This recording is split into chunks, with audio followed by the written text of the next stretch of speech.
Bismillahirrahmanirrahim. Assalamu alaikum students and welcome to the channel. Introduction to programming using C++ की mid term exam preparation के सिलसिले में आज ये हमारी पहली वीडियो है और इस वीडियो में हम अपना MCQ सेक्शन डिस्कस करेंगे। और मैंने किया यह है कि मुख्तलिफ सोर्सेज से 100 क्वेश्चन जो हैं वो आपके लिए तरतीब दिए हैं, सेलेक्ट किए हैं और आज के इस पार्ट में हम कोशिश करेंगे कुछ हाफ क्वेश्चन रफली 48 क्वेश्चन जो है वो हम डिस्कस करेंगे इंशाल्लाह, और पार्ट 2 में हम बाकी के क्वेश्चन जो है वो डिस्कस करेंगे। वीडियो की लेंथ को थोड़ा सा ऑप्टिमम रखने के लिए मैंने इनको 2 पार्ट्स में डिवाइड किया। मुझे उम्मीद है इंशाल्लाह कि अगर आप ये 100 क्वेश्चंस ना सिर्फ देख लेंगे बल्कि अच्छी तरह रिव्यू कर लेंगे, समझ लेंगे, तो जो कुछ कमी कोताही रहेगी आपके सेमेस्टर में या किसी भी वजह से आप प्रॉपर प्रिपरेशन नहीं कर पाए, तो मुझे उम्मीद है इंशाल्लाह आप कॉन्फिडेंस के साथ अपना मिड टर्म एग्जाम जो है वो प्रिपेयर भी कर सकेंगे और अटेम्प्ट भी कर सकेंगे, बल्कि एक बहुत अच्छा स्कोर भी एंटीसिपेट कर सकेंगे। एक और चीज जो आपको इस वीडियो में डिफरेंट मिलेगी वो ये है कि मैंने इन कॉन्सेप्ट्स को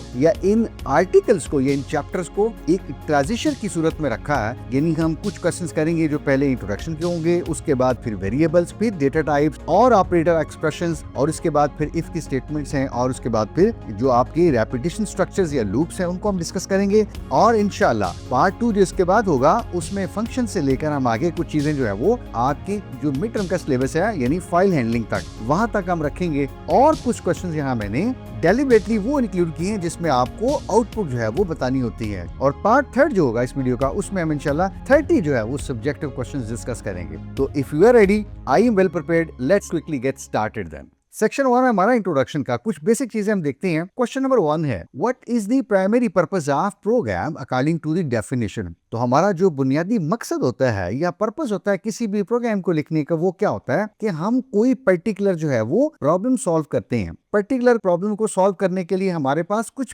प्रीसाइज स्टेप्स होते हैं, एक स्ट्रक्चर्ड वे में कोई प्रोसेस होता है, राइट। तो बी ऑप्शन हमारी करेक्ट है यहाँ से।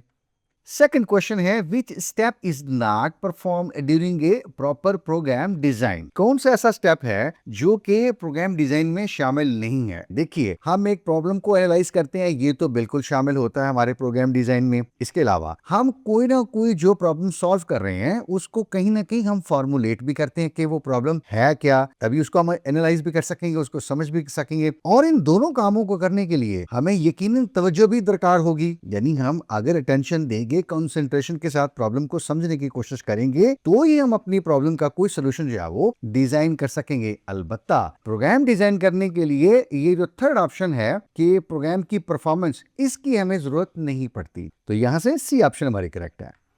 थर्ड है, in analysis we try to have, यानी जब किसी प्रोग्राम को या जब किसी प्रॉब्लम को हम एनालाइज कर रहे होते हैं तो हमें क्या करना चाहिए या हमारे पास क्या चीज होनी चाहिए। उस प्रॉब्लम की एक प्रीसाइज वेल रिटन स्ट्रक्चर होना चाहिए या उसकी स्टेटमेंट होनी चाहिए। ऐसा नहीं है कि प्रॉब्लम का हमें पता नहीं है और उसके बाद फिर हम उसको सॉल्व कर रहे हो। हमारे पास एक मखसूस या एक ठीक तरह से लिखी हुई एक well written well structured problem होगी, तो उसी को बाद में हम एनालाइज भी कर सकेंगे। C option.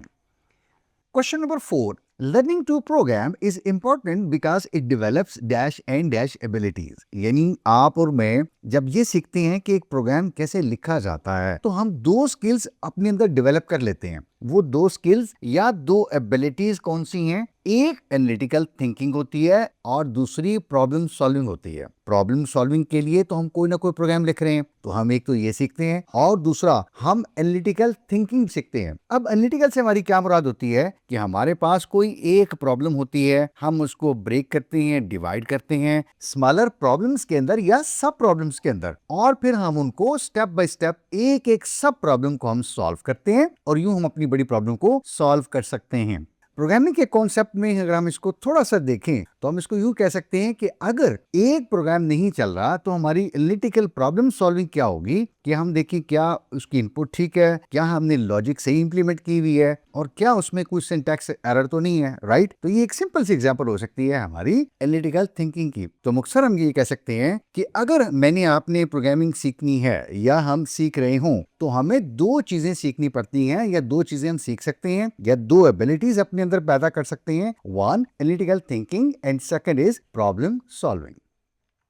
Question number 5. According to Alan Perlis, what critical skills does modern education fails to develop that programming requires? Allen साहब का कहना है कि कोई एक क्रिटिकल स्किल है जो कि मॉडर्न एजुकेशन जो है उसको डेवलप करने में नाकाम रही है, जो कि प्रोग्रामिंग की रिक्वायरमेंट होती है, या एक प्रोग्रामिंग करने के लिए वो स्किल या वो सलाहियत होनी चाहिए जो मॉडर्न एजुकेशन जो है वो पैदा करने में नाकाम रही है या नाकामयाब रही है। तो वो कौन सी स्किल्स हैं जिनके बारे में एलन साहब फरमा रहे हैं कि जी मॉडर्न एजुकेशन जो है उनको पैदा करने में या डेवलप करने में नाकामयाब रही है। तो वो जो 3 स्किल्स हैं जो एलन यहाँ रेफर कर रहे हैं वो क्या है? एक तो प्लानिंग है, एक ऑर्गेनाइजिंग है और एक अटेंशन टू डिटेल है। एक प्रोग्रामर के लिए ये तीनों स्किल सेट जो है वो बहुत जरूरी हैं। सो बी ऑप्शन यहाँ से ठीक है कि these skills are essential for writing precise error free codes and logic while it comes to programming.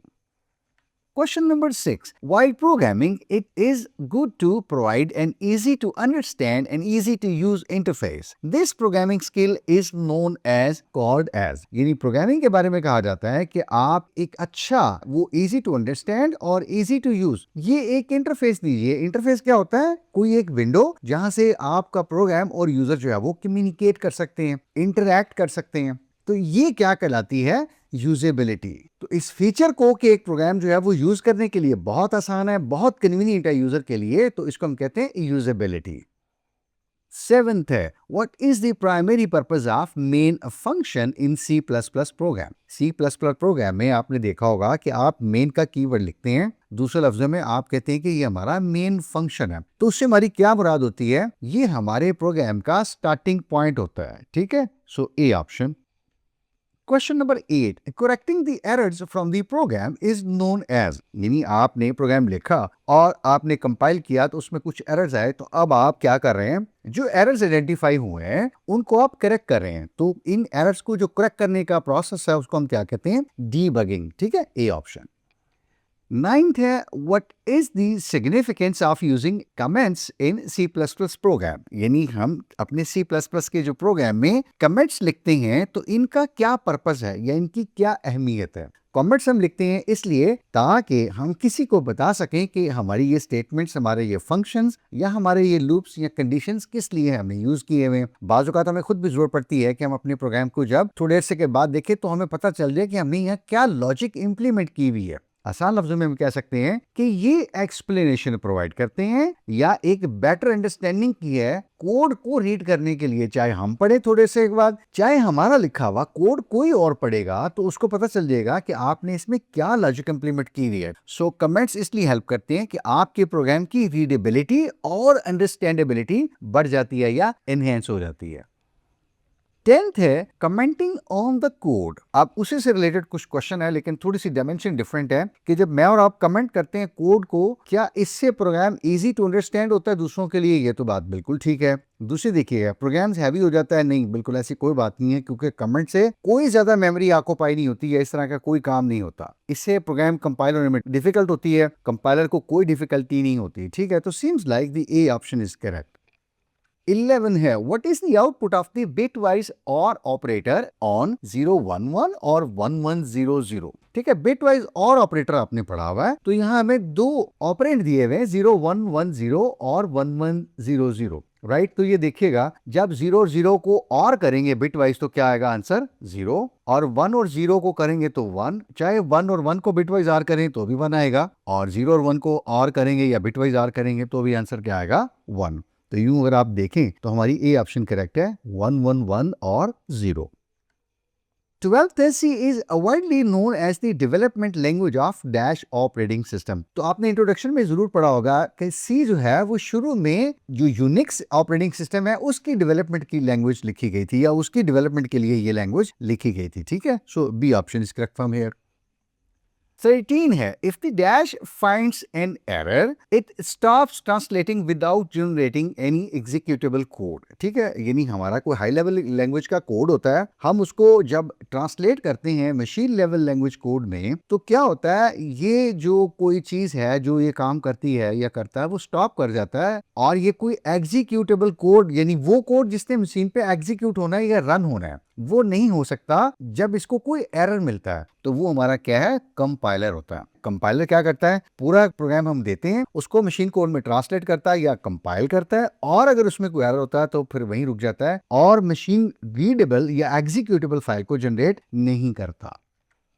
14. We use dash to control our program while it is running. अब प्रोग्राम एग्जीक्यूशन में है तो हम उसको रोक सकते हैं, उसको कंट्रोल कर सकते हैं। तो वो कौन सी ऐसी ऑप्शन है या कौन सा टूल है, तो डीबगर होता है। डीबगर क्या करता है, आप प्रोग्राम को एग्जीक्यूशन में कंट्रोल भी कर सकते हैं, मॉनिटर भी कर सकते हैं, और ऐसा हम इसलिए करते हैं ताकि स्टेप बाय स्टेप पे अपने प्रोग्राम को एग्जीक्यूट करके देखें, जहां हमें जरूरत हो हम एग्जीक्यूशन को रोक लें। इसके अलावा हम देखें कि कहीं कोई वेरिएबल या मेमोरी जो है वो हमें देखने की जरूरत है, या फिर कोई एरर अगर आता है तो हम उसको फाइंड भी कर सकें और उसको फिक्स भी कर सकें। ठीक है, so it is the debugger, D option.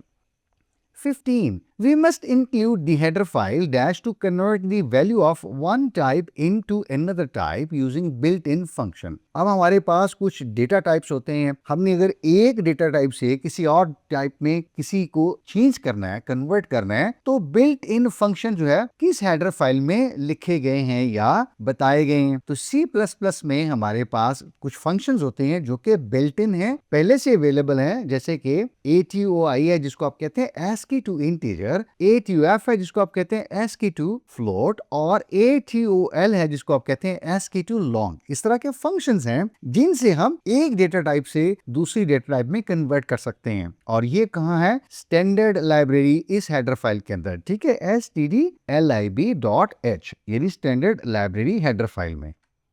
16 है, which of the following is the correct syntax of including a user-defined header file in the C program? अब जो पहले से प्री डिफाइंड हेडर फाइल्स हैं उनको हम जब इंक्लूड करते हैं तो उसका तरीकाकार कुछ और होता है, राइट? वो आपने यकीनन पढ़ा होगा। ठीक है, ये कुछ ऐसे होता है, ये वाला हमारे पास स्टैंडर्ड हेडर फाइल्स के लिए होता है, लेकिन हमें बताना है कि जो यूजर की हेडर फाइल हैं वो जब इंक्लूड करते हैं हम, आप में से जो लोग कह रहे हैं कि जी बी ऑप्शन बिल्कुल करेक्ट है, डबल कोट्स में हम डालते हैं, यानी जब यूजर की कोई हेडर फाइल होगी, जैसे मिसाल के तौर पे मेरी आपकी कोई हेडर फाइल है myheader.h, तो हम जब उसको लिखेंगे तो हम यूं लिखेंगे इंक्लूड उसी तरह, और उसके बाद फिर एंगल ब्रैकेट्स नहीं आएंगे बल्कि डबल कोट्स में हम लिखेंगे myheader.h। 17. For inserting a new line in C++ program, which one of the following statement can be used? ठीक है, हम कोड लिखते जा रहे हैं और हमें आगे एक नई लाइन इंसर्ट करनी है। हम चाहते हैं कि अगली सी आउट की स्टेटमेंट जो है वो नई लाइन पे प्रिंट हो, आउटपुट नई लाइन पे जाए। तो उसके लिए कौन सा हम एस्केप सीक्वेंस कैरेक्टर यूज करते हैं? तो \n यूज होता है, ठीक है, for new line, A option. N line भी यूज किया जा सकता है, ठीक है, आप इसको इस तरह से लिखते हैं, यानी लेफ्ट साइड पे आपकी कुछ स्टेटमेंट हो सकती है यहाँ पे, और उसके बाद एन लाइन है और यकीनन कंपाइलर फिर नई लाइन पे चला जाता है। ठीक है, ये भी यूज किया जा सकता है, और \n ये भी यूज की जा सकती है। 18. The ASCII code of the null character is, ठीक है, null character आप इस तरह से लिखते हैं \, और उसके बाद फिर 0। ठीक है, ASCII आपको पता है क्या है, American Standard Codes for Information Interchange। ठीक है, ये एक स्टैंडर्ड दुनिया भर में जो यूज किया जाता है। आपने यकीनन इंट्रोडक्शन टू कंप्यूटिंग में भी और इस सब्जेक्ट में भी आपने इसका इंट्रोडक्शन जरूर पढ़ा होगा। तो अब नल कैरेक्टर्स किससे रिप्रेजेंट किया जाता है? नल कैरेक्टर 0 से रिप्रेजेंट किया जाता है। ठीक है, अगर हम 8 बिट्स की बात करें तो आपको बाइनरी में 8 0 लिखने पड़ते हैं। यहाँ इस क्वेश्चन में चूंकि 3 बिट्स दिए हुए हैं तो उस हिसाब से अगर हम देखें तो ए ऑप्शन आपकी करेक्ट बनती है। ठीक है, अगर आपको 8 बिट्स दिए हुए हो तब भी ये ठीक है, अगर इस तरह से ऑप्शंस दी हुई हो तो आपकी जो पहली ऑप्शन है ये बिल्कुल ठीक है।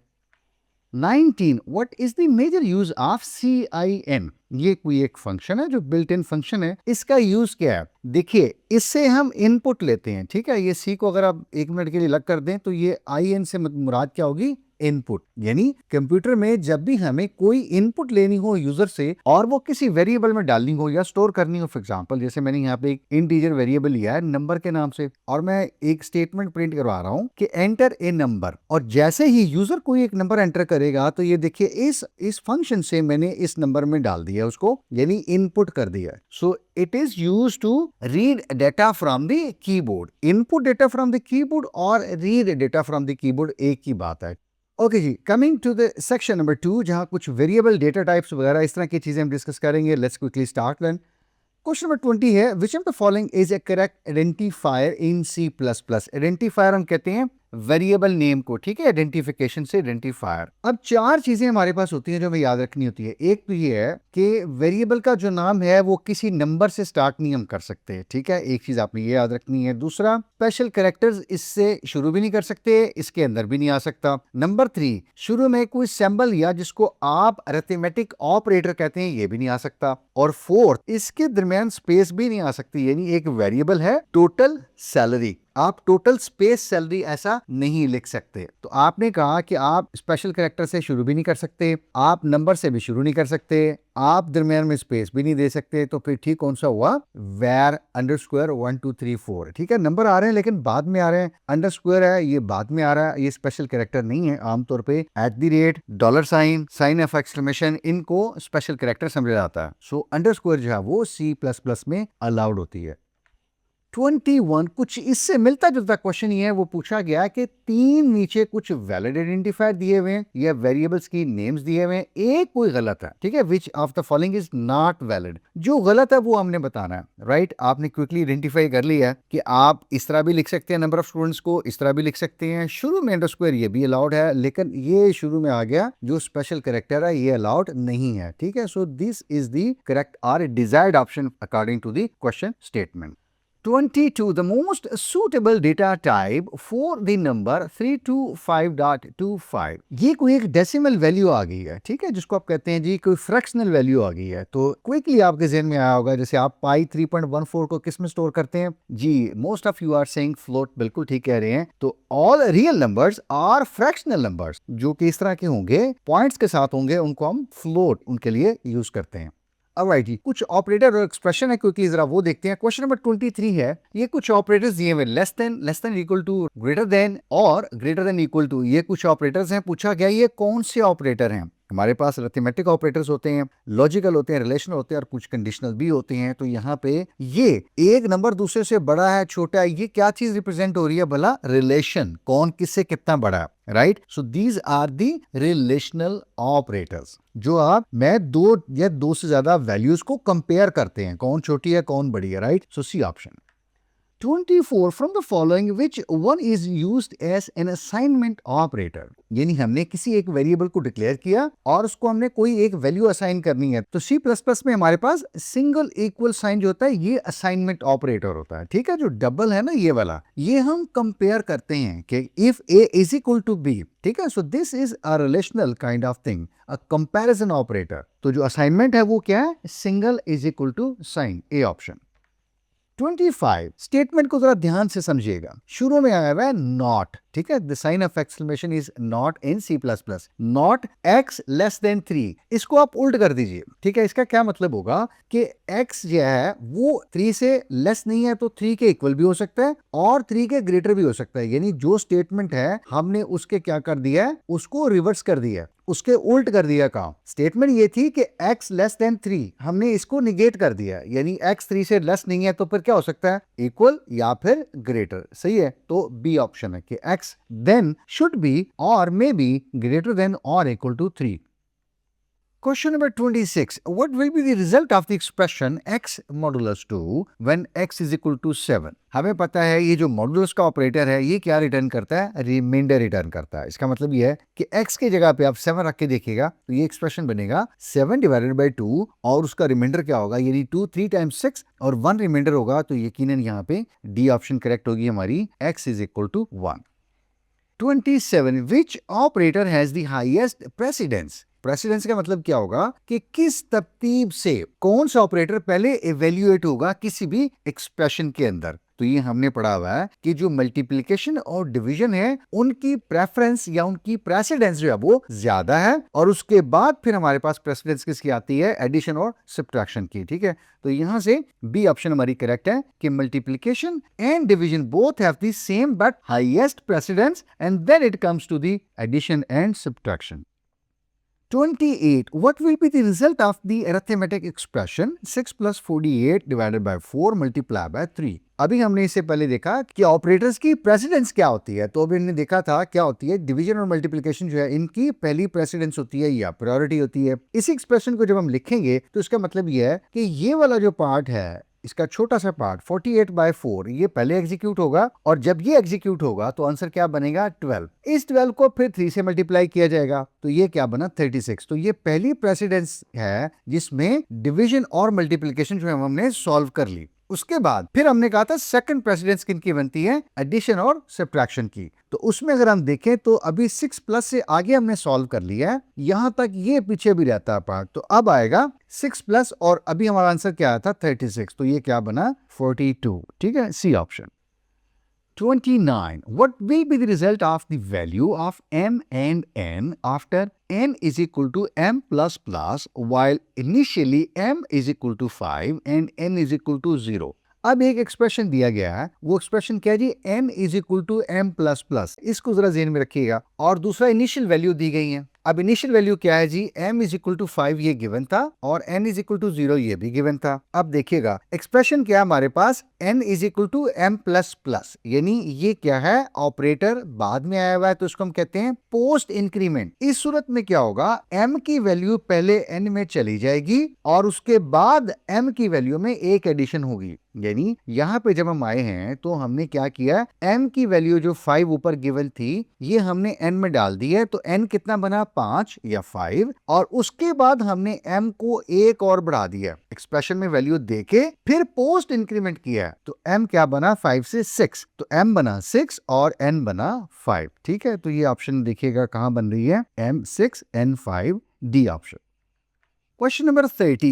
When the logical operator AND combines two expression 1 and expression 2, then the result will be true only when.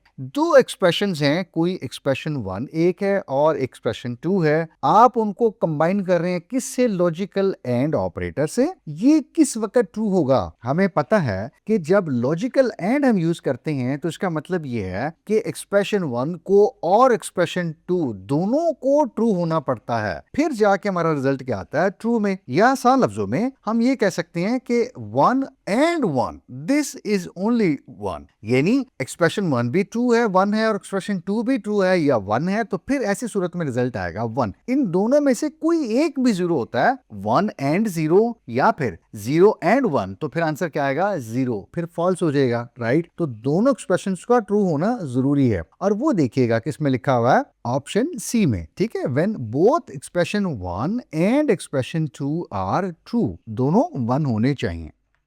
31. What will be the values of variables x and y after executing the following piece of code? अब नीचे जो assignment की हुई है वो ये है कि x को हमने 33 दिया हुआ है और y को दिया हुआ है 19। अब इस कोड को देखिएगा जरा, इस कोड में क्या लिखा हुआ है, हमारे पास एक कंडीशन दी हुई है, और वो कंडीशन क्या है कि हम x की कोई एक वैल्यू जो ऊपर दी हुई है 33, उसको डिवाइड कर रहे हैं y के ऊपर, y की भी कुछ वैल्यू दी हुई है, और अलबत्ता हम मॉडुलस ऑपरेटर यूज कर रहे हैं, यानी रिमाइंडर ले रहे हैं और उस कंडीशन को चेक कर रहे हैं। ये इफ की कंडीशन में डाला हुआ सारा कुछ, इसको हम चेक कर रहे हैं और ये देख रहे हैं कि ये 0 तो नहीं है। कंडीशन क्या बनी कि x की वैल्यू है वो है 33 और मॉडुलस के बाद y की वैल्यू क्या है 19। अब जब इसको हमने सॉल्व किया, यानी 33 को डिवाइड किया 19 के ऊपर, तो क्या आंसर आया हमारे पास, रिमाइंडर 14। अब कंडीशन चेक कीजिएगा, क्या 14 इज नॉट इक्वल टू 0, इसका मतलब यह है कि 14 तो 0 के बराबर नहीं है। तो कंडीशन हमारी क्या रिटर्न किया, उसने ट्रू रिटर्न किया। कि अगर कंडीशन ने ट्रू रिटर्न किया तो हम इफ ब्लॉक के अंदर आ रहे हैं, और अगर हम इफ ब्लॉक के अंदर आ गए हैं तो इसका मतलब क्या है कि हम x को क्या कर रहे हैं, एक इंक्रीमेंट कर रहे हैं, और x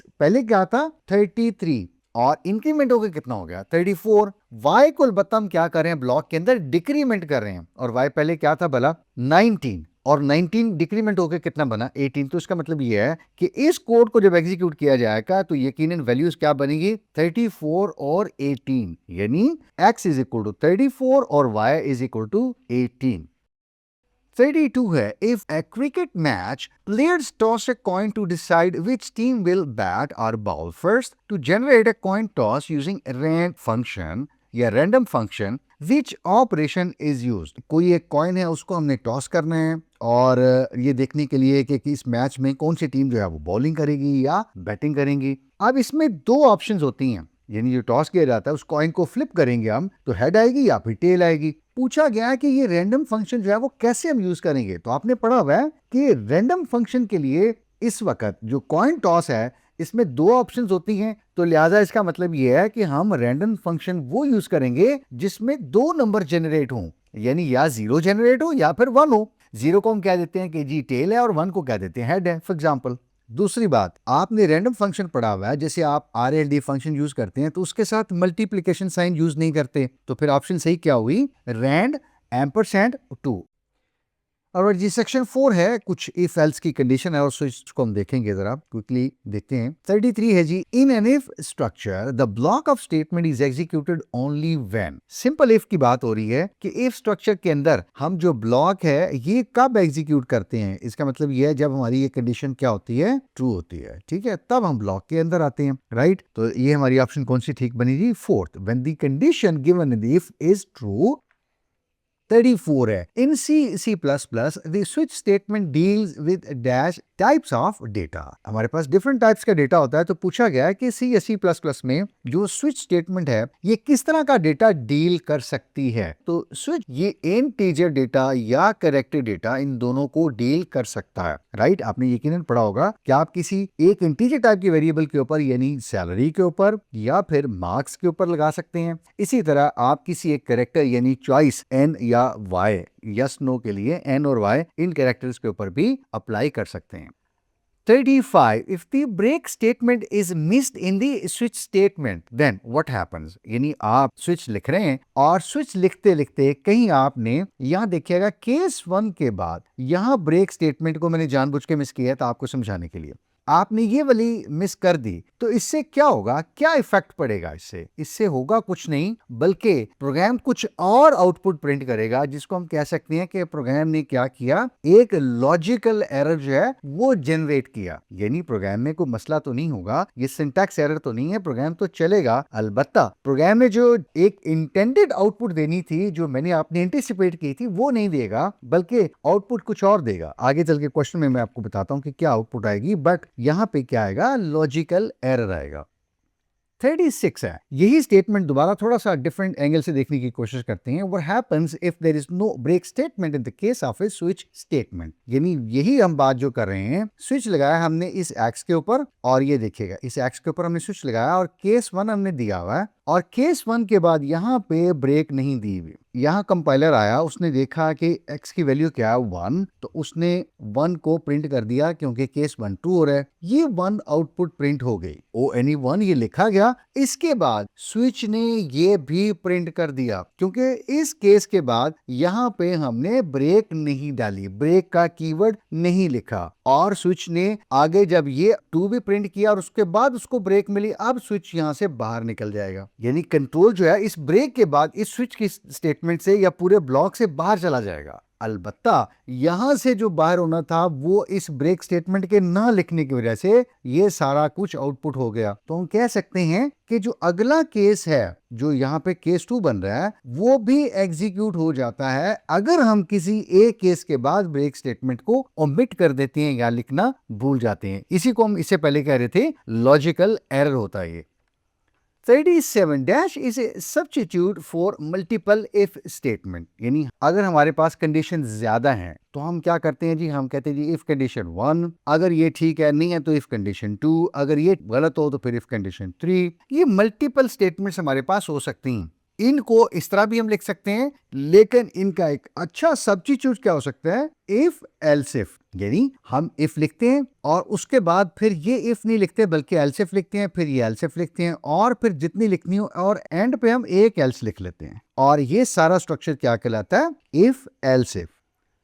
38 when the break statement is encountered in the switch block 8 dash। अभी हमने इससे पहले बात की है कि एक प्रोग्राम के अंदर जैसे ही ब्रेक स्टेटमेंट मिली स्विच के अंदर आके कंपाइलर को, यानी वो यहां से यहां तक एग्जीक्यूट करता हुआ चला आ रहा है और आगे उसको ब्रेक स्टेटमेंट मिली, तो जैसे ही ब्रेक स्टेटमेंट मिली ये क्या हुआ, ब्लॉक से बाहर, यानी यहां तक ब्लॉक है स्विच का, इससे बाहर जो अगली स्टेटमेंट है कंट्रोल वहां शिफ्ट हो जाएगा। So it exits from the switch statement या block, B option.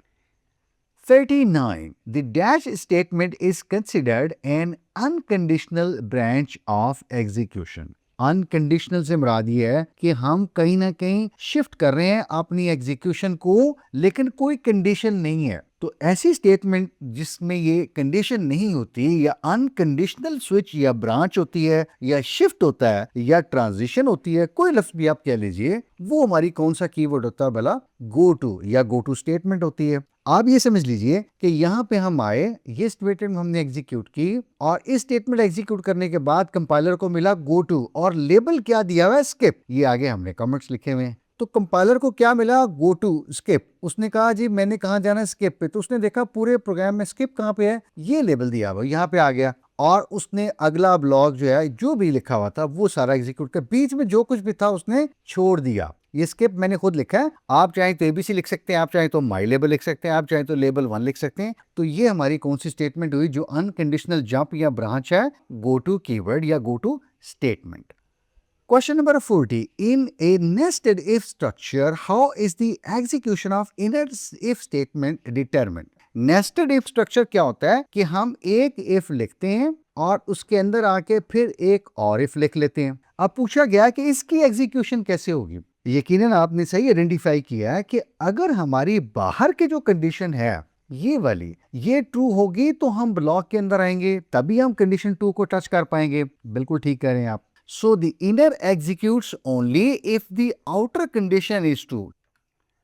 41. What will be the correct output of the following code snippet? ये कुछ छोटा सा पीस ऑफ कोड हमें दिया गया है, एक इंटीजर नम लिया गया है, इसको वैल्यू 1 दी गई है। उसके बाद देखिएगा स्विच लगाया गया और उसके बाद कहा गया केस 1, और उसके बाद लिखा गया वेलकम कुछ और केस 2 में कहा गया गुड बाय और ब्रेक। तो आप क्विकली जरा बताइएगा, आप में से जिन लोगों ने क्विकली इसको आइडेंटिफाई करने की कोशिश की है ना, उन्होंने कहना सर ये 1 है और ये केस 1 है, ये मैच होगा तो वेलकम प्रिंट होगा। वेलकम प्रिंट नहीं होगा। ऐसा क्यों? ऐसा इसलिए कि इस स्टेटमेंट को ध्यान से देखिएगा, स्विच किसके ऊपर होता है? किसी वेरिएबल या किसी एक्सप्रेशन के अंदर ऊपर होता है। अब स्विच के ब्रैकेट के अंदर क्या लिखा हुआ? कुछ भी नहीं लिखा हुआ। अब आई समझ? तो यहाँ पे नम होता तो फिर ये वेलकम प्रिंट होता, जबकि वहां तो कुछ भी नहीं है। तो ये क्या होगा? एक एरर होगा। ठीक है, एक सिंटैक्स एरर होगा। आप इसको करके देखिएगा, जरा कंपाइल करके देखिए, कंपाइलर आपको एरर दे देगा कि यहाँ ना तो वेरिएबल है ना कोई एक्सप्रेशन है।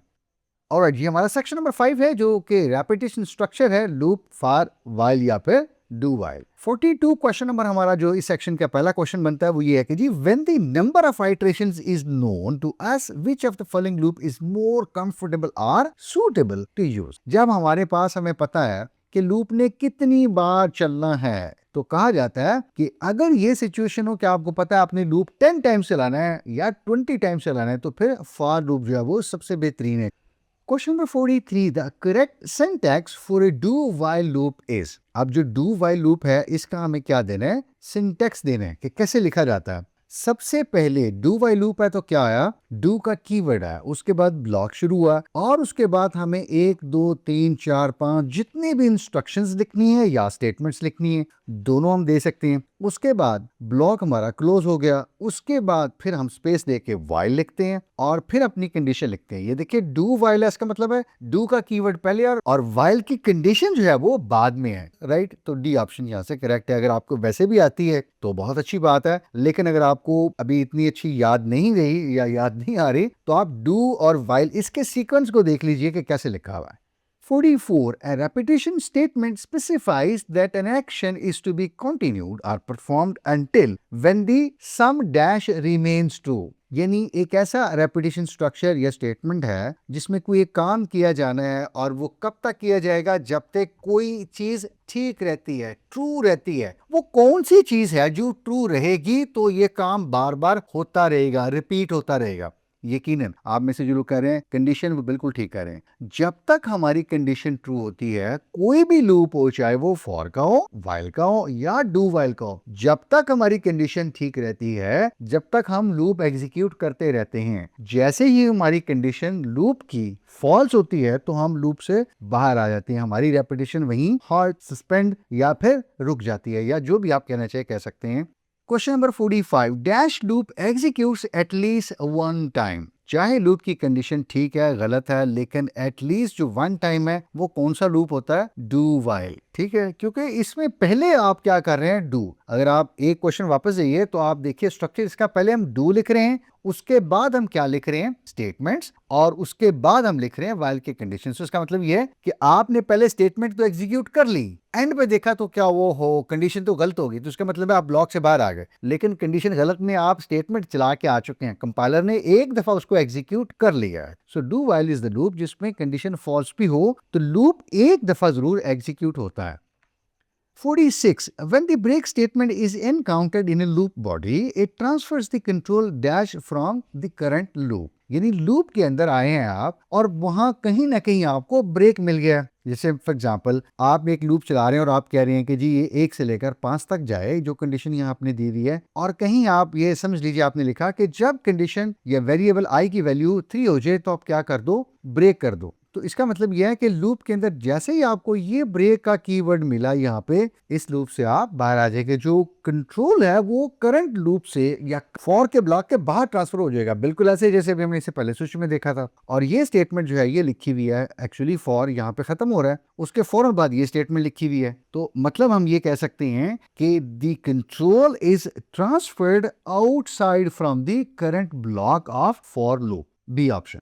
47. How many times will the following loop execute? एक कंडीशन यहाँ पे दी हुई है, वो ये है कि आप 1 से स्टार्ट कीजिए 10 तक जाइए इस फॉर लूप में, और ये थोड़ी सी समझने वाली है। a multiply is equal to 2 एक कंपाउंड स्टेटमेंट है, पूछा गया ये लूप कितनी दफा एग्जीक्यूट होगा। तो इसको थोड़ा सा जरा डिग डीपर करते हैं। सबसे पहले देखिएगा, आप a1 से स्टार्ट कर रहे हैं जो आपको कंडीशन ऊपर दी हुई है, और आपने देखी कंडीशन 1 इज लेस देन 10 तो कंडीशन ट्रू हुई, तो आपने एक दफा लूप एग्जीक्यूट कर दिया, आउटपुट 1 आ गई और आपकी 1 आइट्रेशन हो गई, यानी एक दफा एग्जीक्यूशन आपने कर ली है। उसके बाद ये जो कंपाउंड स्टेटमेंट है ना, a multiply is equal to 2, इसका मतलब यह है a is equal to a multiply by 2। तो इसका मतलब यह है कि 1 इंटू 2 आपने किया तो a की वैल्यू दोबारा बनी 2 लेस देन 10, ये कंडीशन फिर ट्रू हुई। इसका मतलब यह है कि आपने a को प्रिंट किया जो कि वैल्यू 2 बनी आपकी, और फिर दोबारा आपकी आइट्रेशन जो सेकंड है वो कंप्लीट हुई। लेकिन इसके बाद जैसे ही आपने यहाँ किया 2 इंटू 2 तो a की वैल्यू बनी 4। अब थर्ड आइट्रेशन में आप आए और उसके बाद आपने की वैल्यू प्रिंट की और आपकी थर्ड आइट्रेशन कंप्लीट हुई। लेकिन थर्ड आइट्रेशन कंप्लीट करने के बाद जब आपने a मल्टीप्लाई बाय 2 किया तो अब a 4 था, और ये चौथी आइट्रेशन जब शुरू हुई तो a कितना बन चुका था, 8। आपने देखा 8 is less than equal to 10, condition true हुई, लेस देन है, बिल्कुल ठीक है। आप अंदर आए, a आपने प्रिंट किया जो कि 8 है, और यूं आपने 4 आइट्रेशन अपनी कंप्लीट कर ली। अलबत्ता चौथी आइट्रेशन के बाद आपने कहा कि a is equal to a multiply by 2 यानी 16, तो अब a की वैल्यू बनी 16 आपकी पांचवी आइट्रेशन में, और 16 is less than equal to 10, ये कंडीशन फॉल्स हुई, तो यहां से आप लूप से बाहर आ गए। इनफैक्ट तो यहां से यहां तक आप कितनी आइट्रेशन कर चुके हैं, 4 आइट्रेशन कर चुके हैं, 4 आइट्रेशन हो गई हैं। तो होपफुली आपको थोड़ी सी चीजें यहां से वाजे हुई होंगी। और जी हमारी इस पार्ट का आज का लास्ट क्वेश्चन है हमारा question number 48। How many times will the following loop execute? Again थोड़ा सा कुछ उस तरह का स्ट्रक्चर ही रखा है, लेकिन यहाँ लूप जो है वो व्हाइल का यूज किया। अच्छा, लूप किस पे हम चला रहे हैं, जे के ऊपर, और जे को इनिशियलाइज हमने किया 3 के साथ। सो 3 इज ग्रेटर देन 0, ये कंडीशन बिल्कुल ठीक है। इसका मतलब है हम लूप के अंदर आते हैं और हम स्टेटमेंट्स को प्रिंट करते हैं, यानी इस लफ्ज को हम प्रिंट कर देते हैं, चलें कोई बात नहीं। और उसके बाद हम क्या करते हैं जी, J minus is equal to 2, यानी J is equal to J minus 2। अब जे था 3, तो आपने उसमें से जब 3 निकाला तो क्या बना, जे इज इक्वल टू 1। ठीक है जी, ये पहली इटरेशन के बाद 1 बन गया। दोबारा आपने देखा 1 इज ग्रेटर देन 0, बिल्कुल ठीक है। आपने स्टेटमेंट का ये जो सी आउट जो भी था वो आपने प्रिंट किया। उसके बाद आपने कहा 1 माइनस इज इक्वल टू 2, यानी 1 माइनस इज इक्वल टू 2 क्या बना, -1। तो जब तीसरी आइट्रेशन में आपको ऊपर गया और आपने कहा जी -1 इज ग्रेटर देन 0, यहां पे ये गड़बड़ होगी, ये कंडीशन क्या होगी, फॉल्स होगी। अलबत्ता यहां तक आप 2 आइट्रेशन अपनी या एग्जीक्यूशन कंप्लीट कर चुके थे, लूप 2 टाइम्स एग्जीक्यूट हो चुका था। थर्ड टाइम जो एग्जीक्यूशन जो है वो सस्पेंड या स्टॉप हुई है या टर्मिनेट हुई है, बिकॉज कंडीशन जो है वो फॉल्स हुई है हमारी। तो ये था हमारा पार्ट 1। इंशाल्लाह कोशिश करेंगे क्वेश्चन नंबर 49 से आगे फिर पार्ट 2 में कंटिन्यू करें। तब तक के लिए इजाजत दीजिए। कोई कंफ्यूजन हो, कोई सवाल हो आपका, तो कमेंट सेक्शन में मेंशन कर दीजिएगा। मेरी कोशिश होगी कि मैं जल्द आपको उस पर रिप्लाई कर सकूं, आपकी कंफ्यूजन दूर कर सकूं। और जरूर कमेंट करके बताया करें कि वीडियो का कंटेंट, उसकी क्वालिटी, इन क्वेश्चंस की क्वालिटी और इन क्वेश्चन से आपको कितनी प्रेप या कितनी हेल्प मिल रही है। जरूर इनकरेज भी किया करें, बताया भी करें, इस तालिब इल्म की हौसला अफजाई किया करें। इंशाल्लाह पार्ट 2 में जल्द आपसे मुलाकात होती है। अपना ख्याल रखिएगा। अल्लाह आपका हामी नासर हो। अस्सलामु अलैकुम व रहमतुल्लाह।